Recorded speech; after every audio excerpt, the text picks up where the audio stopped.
students. In last video we have learned what are the elementary transformations on matrices and what is meant by inverse of a matrix. So in this video we will find the inverse of matrix by using elementary transformations.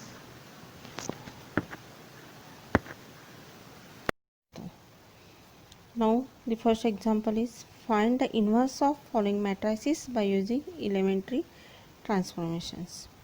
First example, matrix A 2 3 minus 1 2. Now we have to check the inverse of matrix exists or not, and therefore we have to find the value of the determinant A. If value of the determinant A is not equal to 0, then only the inverse of matrix exists. Otherwise it does not exist. So here value of the determinant A is 7, which is not equal to 0, and therefore A inverse exists. Now in this example we want to find the inverse by using elementary row transformations. We know that elementary row transformations are applied only on the prefactor, and therefore we have to use the formula A into A inverse is equal to I. Now substituting the values of A and identity matrix of same order as that of A, therefore we will get the new equation 2 3 minus 1 2 matrix A into A inverse is equal to identity matrix 1 0 0 1. Now we have to bring आधी ए हा matrix observe करायचा. जर row transformation वापरायचे झाले तर first कॉलममध्ये कुठं 1 आहे का, 1 हा इलेमेंट आहे का बघायचा आणि तो रो R1च्या जागी शिफ्ट करायचा. इथं 1 नाही आहे पण -1 आहे, तेव्हा आपण काय करूयात, R1 इंटरचेंजेस विथ R2, म्हणजे R1चे सगळे इलेमेंट R2च्या जागी लिहायचे, R2चे R1च्या जागी. जे ट्रान्सफॉर्मेशन्स आपण LHSला करू तेच सेम ट्रान्सफॉर्मेशन्स RHSला करायचे आहेत. आणि त्यामुळं काय येणार आहे, नवीन equivalent relation is equation is -1 2 2 3 into A inverse.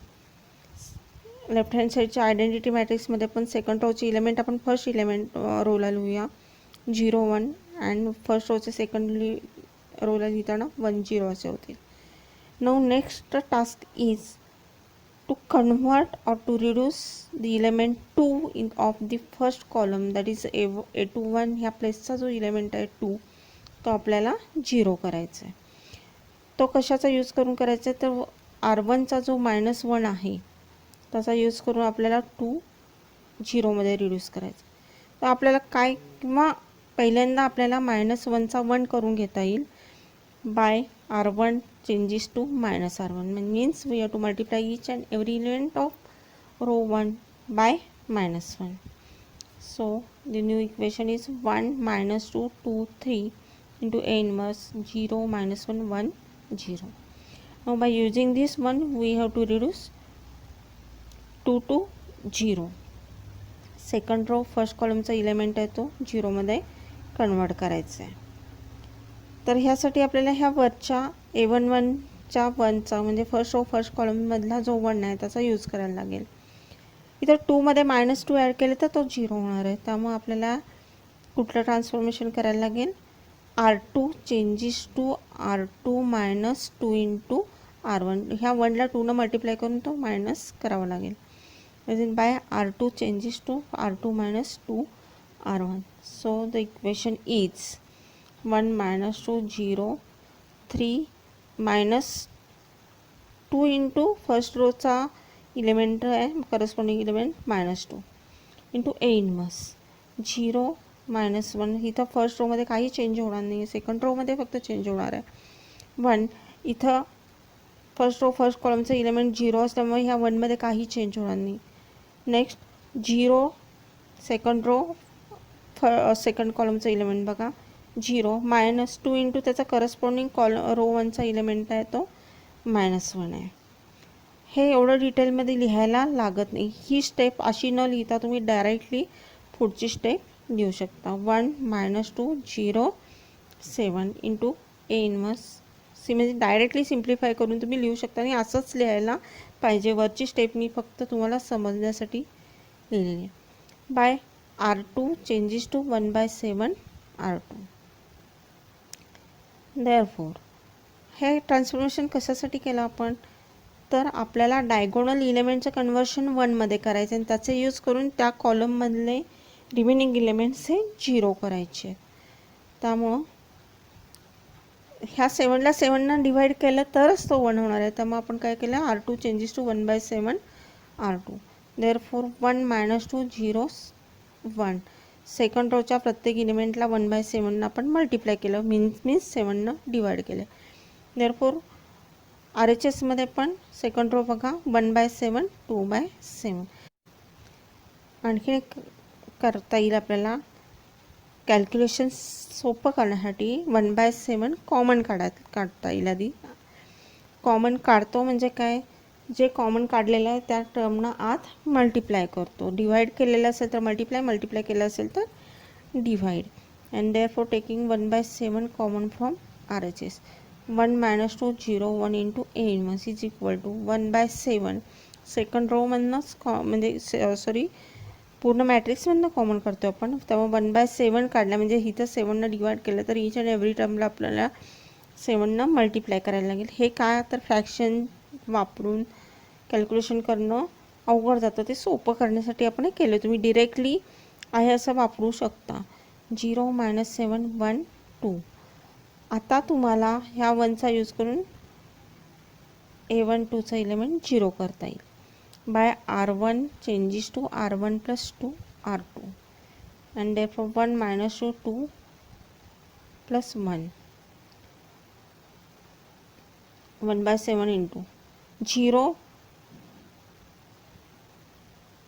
plus 2 into 1 means 2. second row second column चा first row second column चा element -7 plus 2 into corresponding element of row 2 2 -7 plus 2 into 2. Second row तसाच राहणार आहे. सेकंड रोमध्ये काही change होणार नाही. हेही असं डिटेल लिहायचं नाही आहे, तर सिम्प्लिफाय करून तुम्ही डिरेक्टली लिहायचं आहे. Therefore 1 0 0 1 into A inverse is equal to 1/7 into 2 - 3 1 2. and therefore 1 0 0 1 is the identity matrix. Therefore I into A inverse is equal to 1/7 into the matrix 2 - 3 1 2. that is I into A inverse is equal to A inverse, and therefore A inverse is equal to 1/7 into 2 - 3 1 2. You can multiply by 1/7 to each and every element of this matrix. Therefore you can write 2/7 -3/7 1/7 2/7. Now the next example is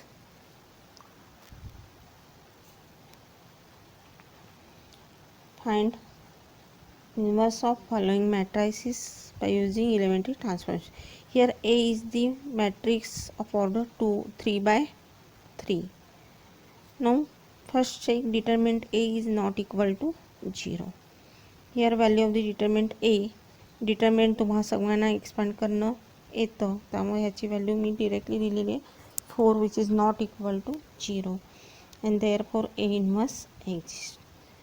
आता इथं matrix ए observe केला तर row R2चा first कॉलमचा element आणि R3चा first कॉलमचा element हे 1 आहेत. ह्या दोन्हीपैकी कुठलाही एक रो तुम्ही R1 बरोबर इंटरचेंज करून घेऊ शकता. and therefore we use the row transformations to find inverse. therefore we have to use the formula A into A inverse is equal to I. Substituting the value of A and identity matrix of 3/3 order, we will get this equation. Now we use the transformation R1 interchanges with R3 by applying that. म्हणजे R1चे सगळे element R3ला लिहिले, R3चे R1ला लिहिलेले आहेत आणि same ट्रान्सफॉर्मेशन्स आपण right hand साईडला पण केलेले आहेत. आता फर्स्ट टास्क काय आहे, column 1मधले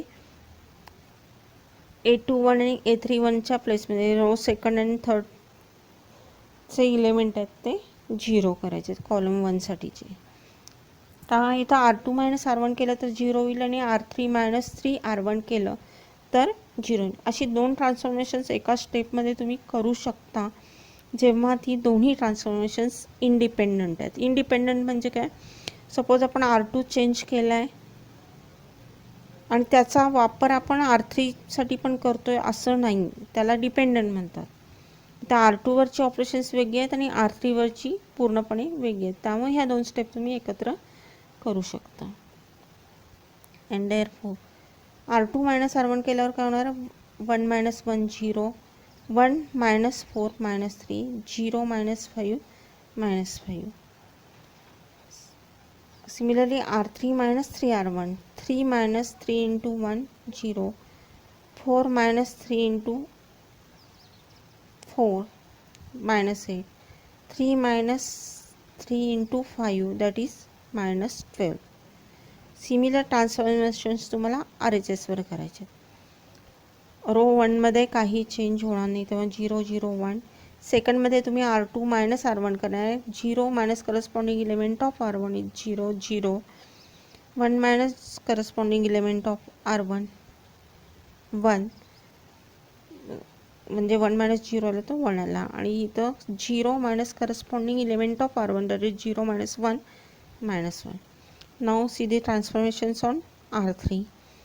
R3 changes to R3-3R1, that is 1 - 3 into 0 1, 0 - 3 into 0 0, 0 - 3 into corresponding element of R1 is 1, therefore 0 - 3 -3. Now next task is to convert A22 to -1, that is second row second कॉलमचा element आहे तो 1मध्ये change करायचा. आता हा इथं second row second कॉलमचा element जो आहे तो -3 आहे. तिथं आपल्याला 1मध्ये रिड्यूस करायचं झालं तर we have to divide that element by -3. Means we have to divide each and every element of second row by -3. means R2 changes to -1/3 R2. and therefore 1 4 5 फक्त सेकंड रोच्या इलेमेंटला -3 न डिवाइड करायचं. 0 1 -5 आपण -3 5/3. सिमिलर ट्रान्सफॉर्मेशन्स आपल्याला RHSला पण करते, तर 0 -1/3 1/3. आता आपल्याला ह्या A22 जो 1मध्ये आपण रिड्यूस केला त्याचा यूज करून आपल्याला A12 आणि A32 हा 0मध्ये रिड्यूस करायचा आहे, ह्या 1चा यूज करून. त्यासाठी आपल्याला काय करावं लागेल, A12चा इलेमेंट 4 आहे, तो 0 करायचा तर 4 - 4 करावं लागेल. तेव्हा R1 changes to R1 - 4 R2 आणि R3चा जो इलेमेंट आहे -8, R32चा इलेमेंट आहे तो -8 आहे, तो 0मध्ये कन्वर्ट करायचा झालं तर आपल्याला काय करावं लागेल, इथं +8 करायला लागेल. त्यामुळे इथं काय R3 changes to R3 + 8 R2 असं ट्रान्सफॉर्मेशन करावं लागेल. पण त्याआधी आपल्याला आणि जरा कॅल्क्युलेशन सिम्प्लिफाय करण्यासाठी आपल्याला काय करावं लागेल, इथं जे फ्रॅक्शनल इलेमेंट आहेत RHSला ते आपल्याला कॉमन काढून घेता येतील, म्हणजे आपल्याला कॅल्क्युलेशन सोपं करता येईल.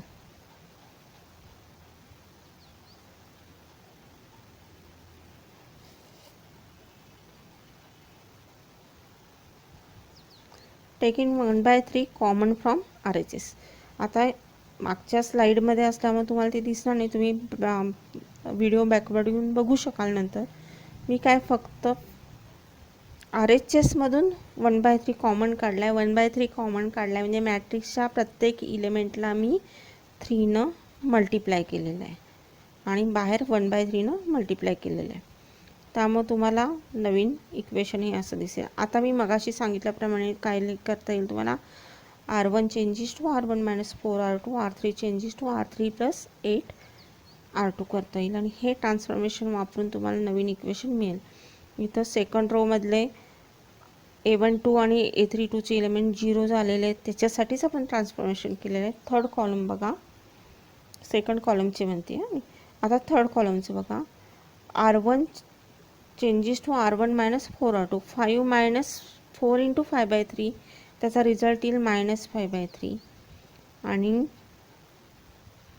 R3 changes to R3 plus 8R2, त्यामुळं R3चा इलेमेंट आहे -12 प्लस 8 इंटू 5/3. हे जर कॅल्क्युलेशन केलं तर तुम्हाला तो काय मिळेल 4/3 into A inverse is equal to 1/3 into, आता इथं 1/3 इंटू हे ट्रान्सफॉर्मेशन करा, R1 मायनस 4R2. आता R1चा इलेमेंट 0च आहे, त्याच्या खालचा म्हणजे सेकंड रोचा इलेमेंट 0 असल्यामुळे त्यात काही चेंज होणार नाही आहे. R1चा इलेमेंट इथं काय आहे, सेकंड कॉलमचा 0 मायनस 4 इंटू R2चा करस्पॉन्डिंग इलेमेंट आहे -1, दॅट इज रिझल्ट काय येणार आहे 4. नाऊ R1चा थर्ड कॉलमचा इलेमेंट आहे 3 मायनस 4 इंटू R2चा थर्ड कॉलमचा इलेमेंट आहे 1, 3 minus 4 into 1 that is equal to -1. Second रोमध्ये काही चेंज होणार नाही, तो काय राहील 0 -1 1. थर्ड रो बघा, थर्ड रोचे ट्रान्सफॉर्मेशन्स आहेत R3 प्लस 8R2. आता सेकंड रोचा इलेमेंट सेकंड रो फर्स्ट कॉलमचा इलेमेंट 0च असल्यामुळं थर्ड रो फर्स्ट कॉलमच्या इलेमेंटमध्ये काही चेंज होणार नाही, तो तसाच राहील. थर्ड रो सेकंड कॉलमचं इलेमेंट आहे 0 plus 8 into corresponding element of R2 is -1, that is -8. now -9 plus 8 into corresponding element of R2 is 1, -9 plus 1 into 8, that is equal to -1.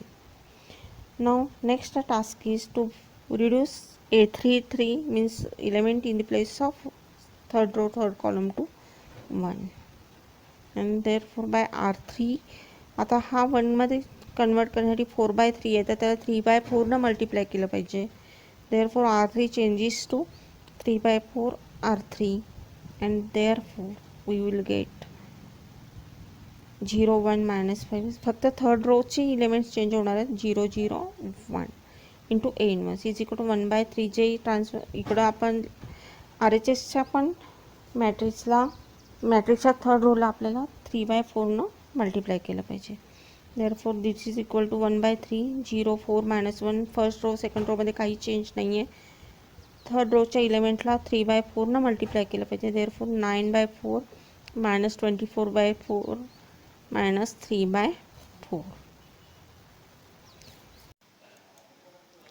taking 1/4 common from RHS, we will get, now by taking 1/4 common from RHS, here RHS becomes 1/3 into 4 into the matrix 0 16 -4 0 -4 4 9 -24 -3. इथं 1/4 common काढल्यामुळं मॅट्रिक्सच्या प्रत्येक इलेमेंटला RHSच्या मॅट्रिक्सच्या प्रत्येक इलेमेंटला आपण 4 न multiply केलं आहे. आता न्यू टास्क काय आहे आपलं, तर A1 3 and A2 3चा element, that is first row third column and second row third कॉलमचा इलेमेंट आपल्याला 0मध्ये रिड्यूस करायचं आहे, आणि त्यासाठी आपल्याला A33 मधील 1चा यूज करायचा आहे, कॉलम नंबर 3 मधल्या 1चा. And therefore we have to perform the operations. R1 changes to R1 plus 5/3 R3 and R2 changes to R2 minus 5/3 R3. Hence we get this result. Here 1 0 0 0 1 0 0 0 1 is the identity matrix, and therefore I into A inverse is equal to resultant matrix, and therefore I into A inverse is equal to A inverse, and therefore A inverse is equal to 1/12 into the matrix 15 minus 24 minus 9 minus 15 36 9 and 9 minus 24 minus 3. हे example तुम्हाला एका दृष्टिक्षेपात बघायचं झालं, if you want to see an example at a glance then here it is.